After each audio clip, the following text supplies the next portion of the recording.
পাহাড় ধসে একের পর এক প্রাণহানি। এবার বান্দরবান ও কক্সবাজারে নারী শিশুসহ 7 জনের মৃত্যু। পার্বত্য 3 জেলায় পানিবন্দী হাজারো মানুষ। পাহাড় ভেঙে এসে একই পরিবারের স্বামী স্ত্রী এবং সন্তান 3 জন নিহত, অপর পরিবারের স্বামী স্ত্রী 2 জনে নিহত। নিম্নাঞ্চলের প্রায় বেশিরভাগ এলাকাই প্লাবিত হয়েছে, সবাই ঘরবন্দি। যারা ক্ষেত খামার করছে সব তলিয়ে গেছে। বৈরী আবহাওয়ায় চট্টগ্রাম বন্দরে 3 দিন ধরে পণ্য খালাস ব্যাহত, শত কোটি টাকার বেশি ক্ষতি। খাদ্যশস্য, সার এই ধরনের পণ্য হ্যান্ডলিং করতে গেলে নষ্ট হয়ে যায়, যার কারণে এগুলোর কার্যক্রম বিঘ্নিত হচ্ছে। হিউজ ড্যামেজ আপনার ওদের প্রতিটা জাহাজের আসবে। দেখছিলেন প্রধান শিরোনাম। দুপুরের সময় সঙ্গে আছে আমি ইমদাদুল হক।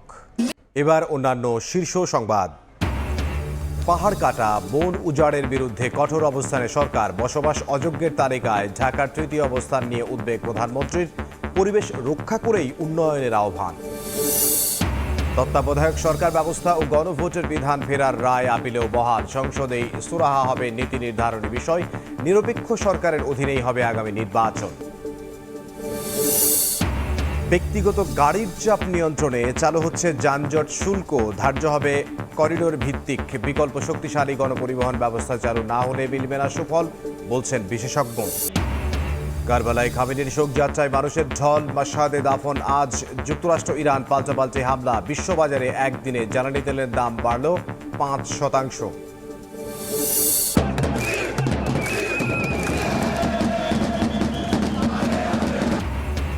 বিশ্বকাপের কোয়ার্টার ফাইনালের লড়াই শুরু আজ রাতে।